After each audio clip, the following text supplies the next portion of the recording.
no on him in committee? Does Lisa Murkowski, too, who's a moderate Republican senator of Alaska, who asked Todd Blanche a pointed question about sending armed federal agents to the polls, and will he and the DOJ do that? Todd Blanche said that they would follow the law. All of that to say there are Republican senators with concerns, but right now there isn't this drumbeat of concern from Republicans that looks on track to put Blanche up for a tough confirmation fight. Peter, Republicans have also asked a lot of questions about fraud. What's the latest on those investigations? Yeah, Todd Blanche seemed more than happy to talk about those investigations, trying to highlight kind of the meat and the potatoes of what the DOJ is working on, kind of touting these statistics about violent crime and about the amount of money they've recovered from these fraud investigations. And we have seen more of a push from the Department of Justice. They've been publicizing, these task force. One of them, the Trade Task Force, just yesterday announced about $1 billion recovered related to some kind of trade fraud. For example, if you're importing something and you say it's from a different country than it actually originates. Last month, we also saw the National Healthcare Fraud Task Force announced about 500 defendants, about $6 billion recovered. That being said, these are kind of standard fare from the Department of Justice. It's clear the Department of Justice is trying to prioritize this, publicize this information, but at the end of the day, focusing on these kind of recoveries, the amount of fraud they're focusing on, isn't necessarily distracting the Democrats here from the more politicized investigations. And the fact that resources are often going towards those things. For example, in Fulton County, we recently saw hundreds of analysts from the FBI get diverted down there to focus on that investigation. We haven't heard much about that in questioning, but when the Department of Justice is prioritizing resources like that, it's hard for Democrats to accept that these fraud investigations, this focus on violent crime, justifies all of this other politicized work. Jay, they've also talked, both parties, about the Epstein files, albeit from different angles here. How big is that issue for Blanche today? I think if this were some months ago, it would be more of an issue for Todd Blanche. Obviously, it's going to come to pass in his confirmation hearing. Democrats are going to make repeated concerns about it. And there are some Republicans who have expressed concerns about the level of transparency here. Think about the questions Todd Blanche got from the top Democrat on this panel, but there are some Republicans who have questioned this as well about the number of documents that the Department of Justice withheld. Is that against the spirit and the letter of the Epstein File Transparency Act, that legislation that President Trump begrudgingly signed that compels the release of the Department of Justice's Epstein files? But the reality here is there have been so many other controversies that have kind of layered over that when it comes to Todd Blanche, and not the least of which is what we keep talking about, which is that settlement agreement that Todd Blanche in part approved because of the immunity aspect of that settlement agreement over the IRS lawsuit when Donald Trump sued his own IRS. That is probably taking center stage in the minds of Republicans, and it's worth pointing out here again, Diane, Todd Blanche can pass with just Republican votes. It's whether Republicans stay together and stay behind him. And there is a reality here that Donald Trump has created for himself, which is he's gone out against various Republican senators over the last few months that he views as disloyal. He's either bashed them on social media or he's gone to the extraordinary step of supporting a primary challenger against them and essentially kicking them out of the United States Senate. So you've got a cadre of 4 to 5, depending on how you slice it, Republicans who are at minimum concerned about President Trump, at maximum have a bone to pick with him, who now he wants their votes in confirming his handpicked choice for Attorney General. All right, Jay O'Brien, Peter Harlander, thank you both. And we'll take you back to that hearing as soon as it resumes. In the meantime, we're going to take a quick break and come back with more of the day's top stories. Domino's Best of the 11 just got better with stuffed crust. Naomi loves the sound of earning and saving money on vintage. Don't wear it, sell it. My Medicare statement said I got a knee brace. The last I checked. I don't need a knee brace. Check your Medicare statement for unusual charges and report fraud immediately. Learn how at medicare.gov/fraud.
Hill for his confirmation hearing. The committee's in a break right now, so we're going to bring you that hearing live as soon as they come back. But in the meantime, we have a lot of other news to get to. Parts of Texas are under a rare high risk of flash flooding. Over the last 24 hours, as many as 60 inches of rain fell in parts of Texas Hill Country. Multiple people had to be rescued from rising waters, and they're expecting more heavy rain tonight and tomorrow. ABC's Faith Bouvet in San Antonio with the latest. Yeah, good morning to you, Diane. We've been getting on and off rain here in Vernon area, just outside of San Antonio, for about a couple of hours now. Not as heavy as the rain was yesterday. Just to give you an idea of how much rain this area got in the last 24 hours or so. The creek behind me is as high as about 2 feet above me. I'm 5'9", about 2 feet above me, just under this bridge right here. And officials are warning that even though it seems to be receding and also the rain seems to have stopped for a while, the danger is far from over. This morning, Texas bracing for potentially catastrophic flooding. A rare high-risk alert in effect as some areas will see an additional 10 to 15 inches of rain in the coming days, increasing the risk of life-threatening flash floods. Parts of Texas Hill Country seen more than a foot of rain in the last 24 hours. Governor Greg Abbott issuing disaster declaration in 59 counties. The water surging through so powerful it swept away multiple vehicles, the sudden deluge catching many off guard. It's kind of terrifying to wake up in the middle of the night and there's water in your backyard. This man waded through chest-deep water to save a stranger clinging to a tree after being swept away by the floodwaters. There you go. Both made it out alive, flooding them. And the threat is spreading beyond Texas, with heavy rain pounding neighboring states. In Arizona, firefighters using a ladder to reach a driver trapped in a vehicle.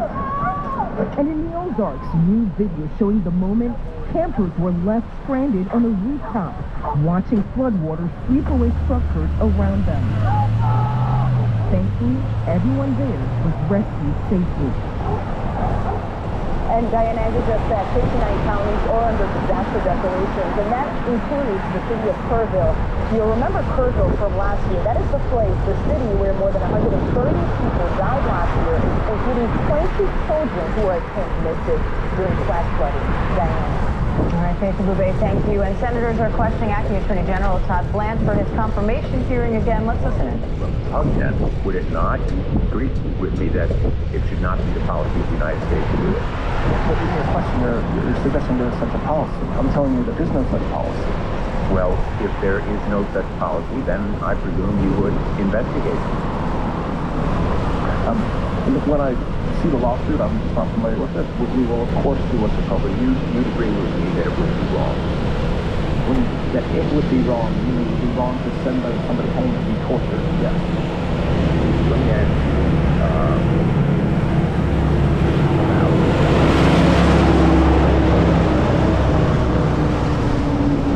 about these allegations when you visited me. Thank you for coming to my office. In May of 2025, David Gentili was sentenced to 7 years in prison for his role in an almost $1.8 billion Ponzi-like scheme that defrauded over 10,000 investors, many of them middle-class retirees, of their hard-earned savings. And he was in prison. He boasted to fellow inmates and others that he's going to be released because he paid $2.5 million for clemency. Evidence collected by the Eastern District of New York supported those allegations and reportedly also included statements by Father Frank Mann that he spoke to the president about David Gentili. The Eastern District of New York was investigating these allegations and reportedly received a call from one of your top deputies instructing them about the concerns of the Department of Justice. The investigation was stopped by the Eastern District of New York. I wrote to you on June 23rd, and United States Attorney Joseph Nacella about these allegations that the investigation into this impropriety was shut down at the request of your office.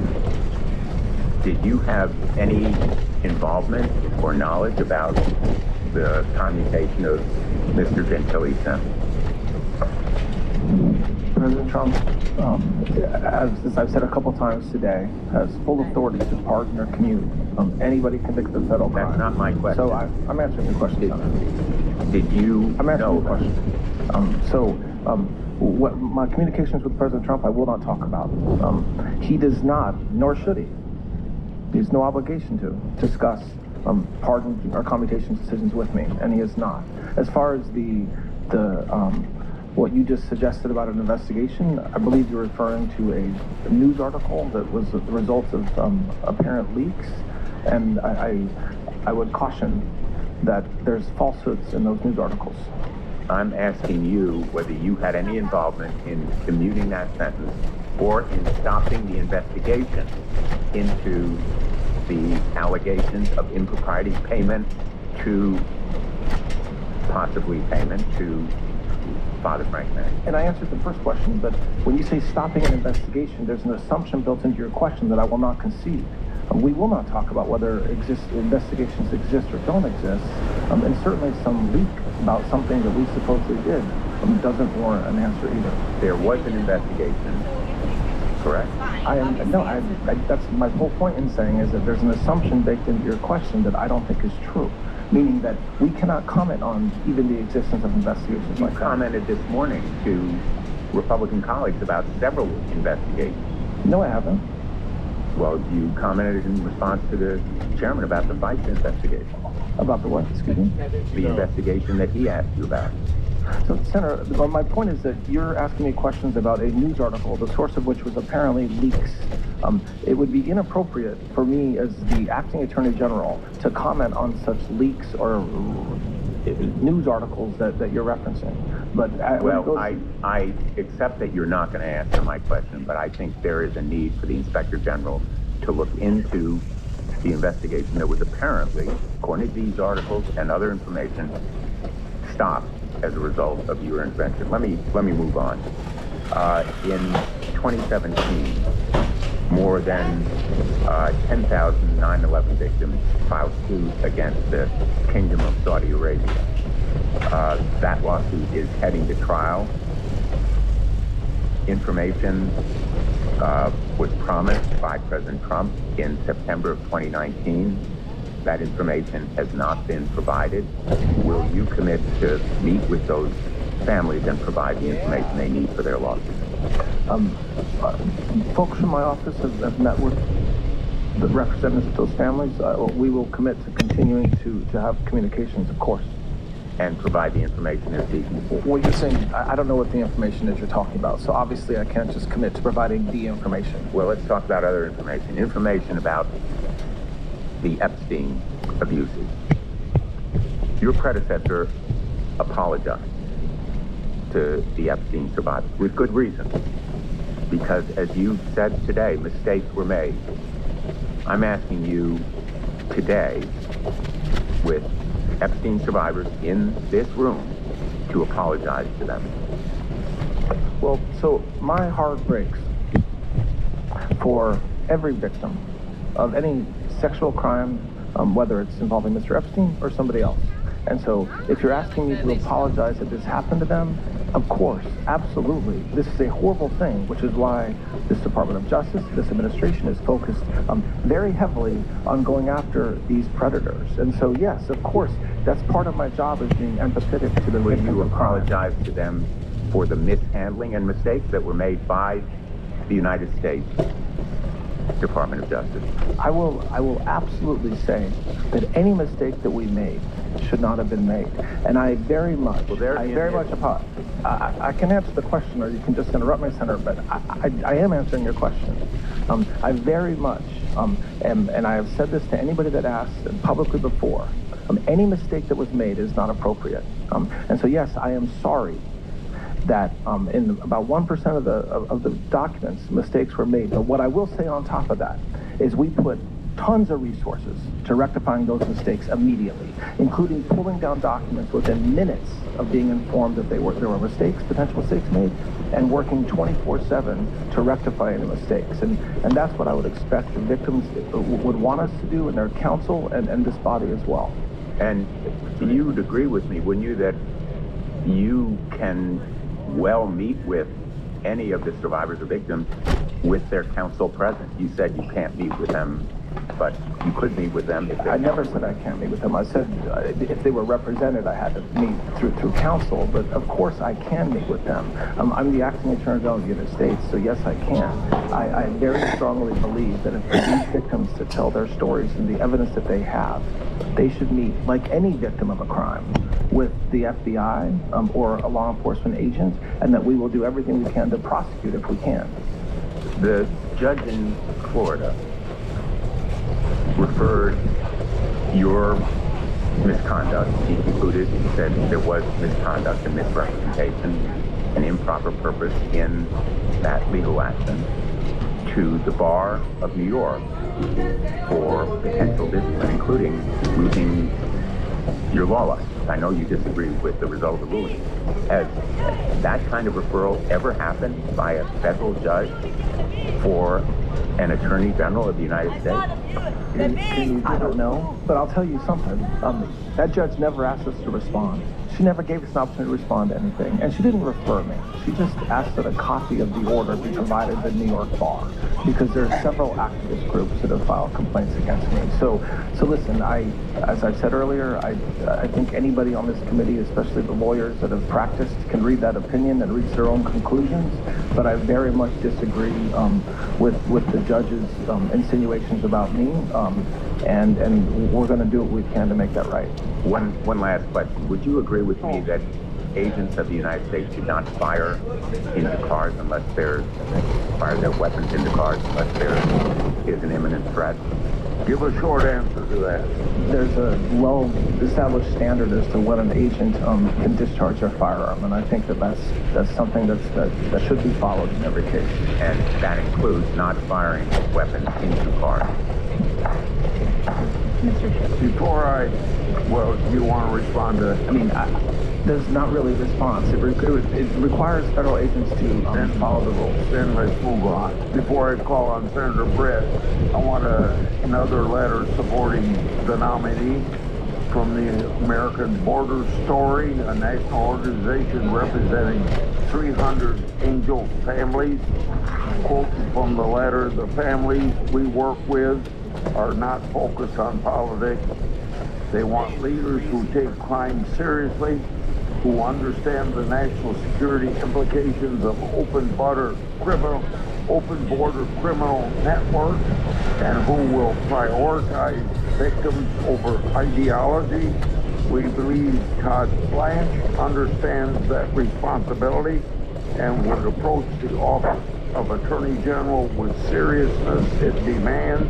End of quote. Without objection, that'll be entered in the record. Senator Britt. Thank you, Mr. Chairman, and I think that's an excellent segue. I appreciate your commitment to all of the victims, the Epstein victims, your commitment to hear from them and fight for them. Thank you for saying that today. I only wish that my Democratic colleagues had that same level of conviction when it came to meeting with the families of those who have lost loved ones at the hands of illegal aliens. So thank you for that letter. Thank you for your commitment. I can only hope that they will answer the call and meet with their own constituencies who unfortunately have lost ones that they hold dear. Mr. Blanche, I want to applaud the work that you and DOJ have done to reduce crime and violent crime across the country. We've heard it a number of times here today, both in the chairman's opening, to Senator Moody talking about it, to you talking about it. We currently have the lowest murder rate that we've had since 1900. When you're looking at violent crime arrests, we are up 184%. This is real results. This is what you're supposed to be doing, keeping Americans safe. We know that you've done that through a number of ways, task force and joint operations, interagency cooperation. We've seen the forces, those task forces, successfully pursue numerous cases in our state related to major drug trafficking, related to firearms trafficking, all of which has been linked to, in many cases, broader criminal enterprises. So we're glad that our children are safer and that our communities are safer. What I'd like to know from you, because we've seen in Alabama this have tremendous results. We've even seen in one case a corrupt local law enforcement officer in the Southern District of Alabama who had engaged in a range of criminal activities in his capacity as an officer and held accountable through this work. Based on what I've seen in Alabama, I hope that you continue this all across the country. Can you speak to the work of these task forces and the success that you've seen and how you intend to build upon this work moving forward?